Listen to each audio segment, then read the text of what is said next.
ए विशाल ब्रह्मांड रे असीम अंतरिक्षर गहन रहस्य को उद्घाटन करने पाई मनीष अविरत चेष्टा करि चलीछि। सेथिरे सुनीता विलियम्स और बुच विल्मोर भली महाकाशचारी भूमिका कम नहीं, जो दुई जन दीर्घ 9 मास धरी महाकाश केन्द्र आईएसएस रे अटकी रहिबा परे अन्य दुई जनक सहित पृथ्वी पृष्ठ को सकुशल फेरी आसीचंती। नमस्कार, मु अशोक आज आपण माननकु महाकाशरू माटी पर्यंत ए चमत्कार यात्रार वास्तव दृश्य देखाइबाकु जाउछि, जहा हुए तो आपण पूर्वरु देखि नथिबे। जदि भल लागिबो ए भिडियोटी को लाइक शेयर आउ चैनल को सब्सक्राइब करने को भूलिबेनी। आज मार्च 19 तारीख भोर 3:27 रे पृथ्वी विज्ञान इतिहास रे आउ एक नुआ कहानी लेखागला। महाकाशचारी सुनीता विलियम्स और बुच विल्मोर सह क्रू 9 रो आउ दुई जन महाकाशचारी निक हेग एवं अलेक्जेंडर गोर्बुनोव मेक्सिको उपकूल रे सुरक्षित भाव अवतरण कले। सेमानंकु आनिबा पई स्पेस एक्स रो फ्रीडम ड्रैगन कैप्सूल महाकाश केंद्र को जाइथिला।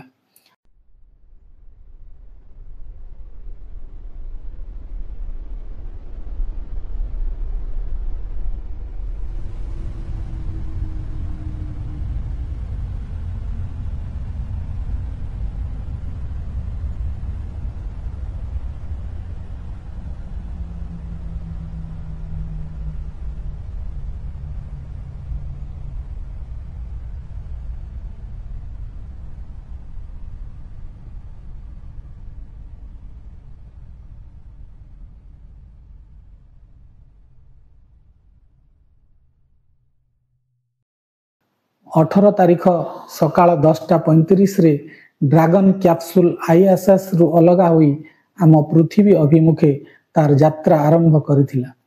एही ड्रैगन कैप्सूल घंटा प्रति 28,200 किलोमीटर बेगरे गति करिथिला।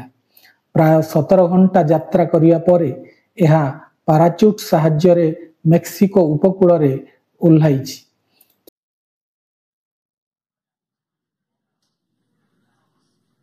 And splashdown, Crew 9 back on Earth.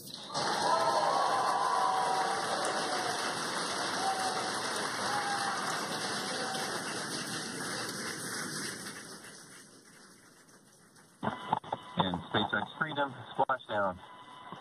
Good main release. Copy splashdown. We see main chutes cut. Nick, Alex, Butch, Sunny, on behalf of SpaceX, welcome home.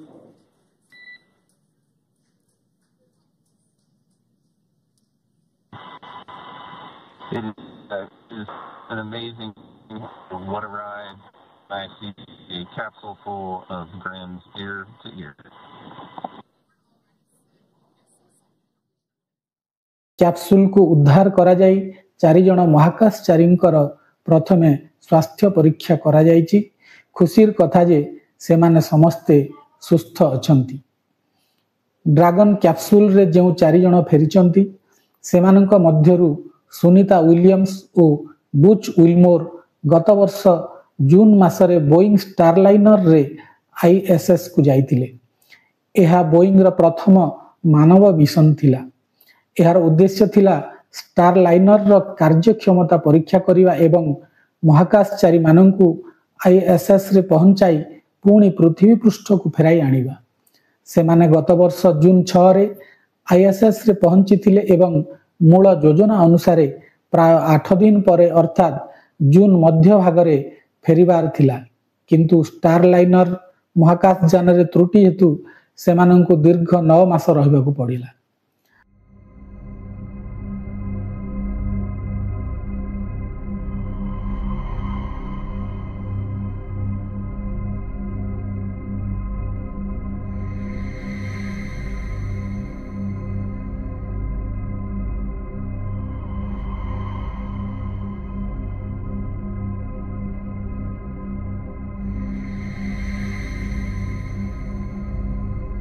अन्य दुई जन महाकाशचारी Nick Hague और Alexander Gorbunov मध्य फेरी आसिछंती।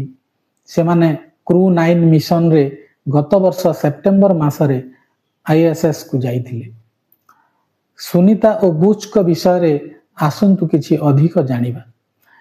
ए दुई जण base अभिज्ञ महाकाशचारी एमाने NASA पई विभिन्न mission रे अंशग्रहण करिसंती। सुनीता पूर्वरु जणे नौसेना ऑफिसर एवं टेस्ट पायलट थिले। से प्रकृत रे जणे भारतीय वंशोद्भव। तांको बापा गुजरात रु अमेरिका जाई सेठारे ही रही जाइथिले। सुनीता हेउछंती प्रथम महिला महाकाशचारी जे सर्वाधिक 29 घंटा रु अधिक समय स्पेस वॉक करी रेकॉर्ड करिसंती। तीनिटी मिशन रे जाई से महाकाश रे 500 रु अधिक दिन रही सारिसंती। बुच विल्मोर जणे अभिज्ञ महाकाशचारी जे सुनीतांक परी तृतीय मिशन को संपूर्ण करिसंती। से महाकाश रे मोट 440 दिन रु अधिक समय बिताइछंती। महाकाश केंद्र रक्षणाबेक्षण एवं वैज्ञानिक परीक्षण रे तांकर विशेष दक्षता रहिछि। महाकाश रे दीर्घ समय रहिबा जोगु महाकाशचारी पई केतक स्वास्थ्य समस्या सृष्टि होइथाय, किंतु सुनीतांकर निर्दिष्ट स्वास्थ्य समस्या रहिछि कि नाही से विषय ए पर्यंत सरकारी भावे किछि कुहा जायनि। तेबे महाकाशचारी पई कोन सबु स्वास्थ्य समस्या होई पारे आसंतु जानिबा। माइक्रोग्राविटी बा माध्याकर्षण शून्य परिवेश रे मांसपेशी और हाड़ उपरे चाप कम हुए, जहा मांसपेशी को दुर्बल करि पारे। साधारणतः महाकाशचारी माने प्रति मासरे 1 बा 2 भाग हाड़र घनत्व हराई थांती।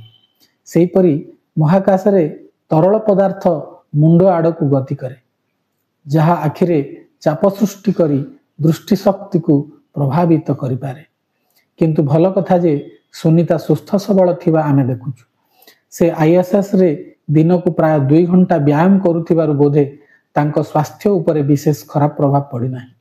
सुनीता पूर्वरु 2006-7 और 2012 रे दीर्घ मिशन रे अंशग्रहण करथिबारु से महाकाश रे शारीरिक मानसिक प्रभाव संपर्क रे भल भावे जानती। तेणु तांको पई विशेष समस्या होई नाही। से जहा हो एबे फेरी आसीथिबा 4 जनक स्थान जे माने नैचंती से माने हेले आन्नी मैक्लेन, निकोल आयर्स, किमिया यूवी और किरिल पेस्कोव। आमर आशा जे भारतीय महाकाशचारी मध्य भविष्य रे एभली किछि कृतित्व अर्जन करी आमको गर्वित करिवे। भारत निजर महाकाश केंद्र प्रतिष्ठा पई जो उद्यम आरंभ करिछि ताहा सफल हेउ बोली आमर आशा। ए भिडियोटी को देखिथिबारु आपण मानकु समस्तंकु अशेष धन्यवाद। नमस्कार।